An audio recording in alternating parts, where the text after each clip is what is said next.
Stone Age Wars. Look, war isn't some invention of the last century. Humanity has been dealing with conflict, fights, and rivalry since forever. Even in the Stone Age, there were battles. Imagine people living in caves, holding stone axes, spears made of bone. The reasons for war back then were really simple: hunger, land, and safety. Take a river, for example, full of water, surrounded by game. A group lives by that river.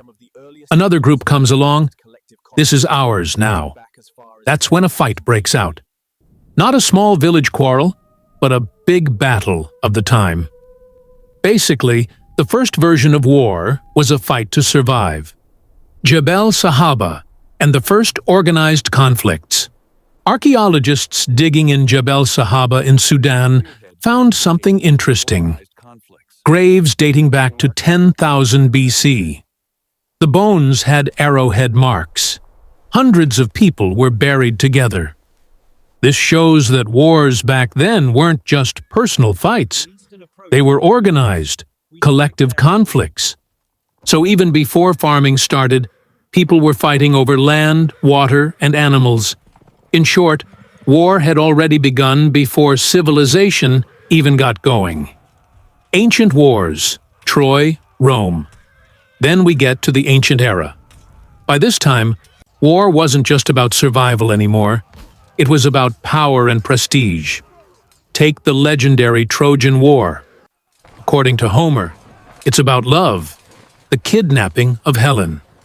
But really, controlling trade routes in the Aegean played a big role too. Look at the Roman Empire.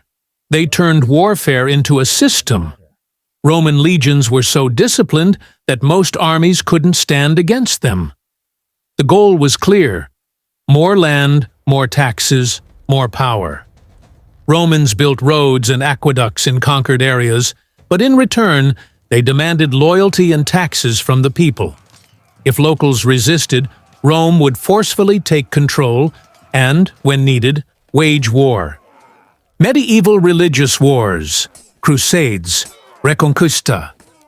In the Middle Ages, the excuse for war changed: religion.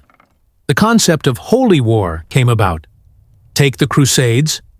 On the surface, it was, we're reclaiming the Holy Land. But really, it was about taking the wealth of the East.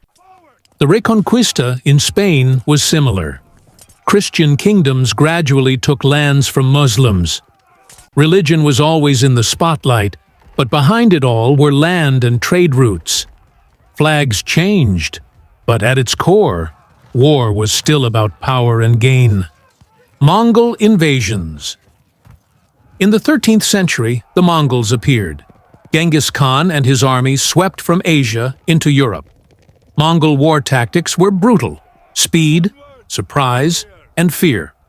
Before attacking a city, they would send a message: surrender, or we burn your city. Cities that resisted were wiped off the map. Interestingly, while the Mongols destroyed a lot, they also made trade routes safer. They protected the Silk Road, boosting trade between East and West. So war had both destructive and constructive effects: Ottoman conquests and European wars. Then the Ottoman Empire enters the stage. From the 14th century onward, they expanded from the Balkans to the Middle East and North Africa.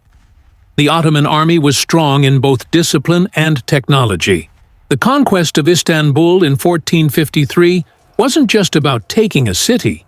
It marked the end of an era. Wars weren't missing in Europe either. Dynastic conflicts, century-long wars, reform movements. The European map was constantly shifting.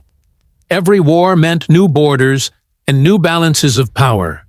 Colonial wars. From the 15th century on, European powers set sail to all corners of the world: Africa, Asia, the Americas. What they called exploration was really colonization. Rich mines, plantations, spices, and the slave trade. Countless wars broke out for all these resources. Maps were redrawn over and over.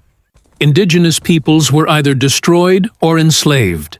Colonial wars lasted for centuries and were a major factor in shaping the world we know today. World War I. At the start of the 20th century, the world was ready to explode. Industrialization had made weapons stronger, and empires were at the peak of competition. One assassination, the killing of Archduke Franz Ferdinand of Austria, sparked a fire across Europe. World War I became one of the biggest and most devastating conflicts in history.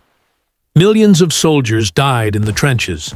Gas attacks, machine guns. The war lasted 4 years, but its effects lasted decades. Many empires fell, and the world order was completely reshaped. Turkish War of Independence. And then we have a very important period for us. The Turkish War of Independence. After losing World War I, the Ottoman Empire saw Anatolia being occupied. British, French, Italian, and Greek troops. A nation's land was being divided piece by piece. Mustafa Kemal Atatürk and his colleagues said, "Independence or death," and took action. They organized plans through the Sivas and Erzurum congresses. Frontline battles followed. Sakarya, Dumlupınar. People carried whatever they could to the front. Women transported ammunition. Young people ran to the battle lines. By 1922, the enemy was expelled to the sea from Izmir. In 1923, the Republic was declared. The War of Independence wasn't just a military victory. It was a fight for freedom, sovereignty, and the right to determine your own destiny. Throughout history, the reasons for war changed. Hunger, land, religion, power, money. But the outcome was always the same: destruction. Cities turned to ruins, generations were lost, lives were cut short. Humanity may have grown through war, but true greatness comes from peace. Because even when a war is won, many lose. In peace, everyone wins. Quoting Atatürk's famous words, "Peace at home, peace in the world," I'll talk about the republic he founded, his strategies to shape Turkey into a country that meets European standards, the importance he placed on education, and a few personal stories that help paint a picture of who he was.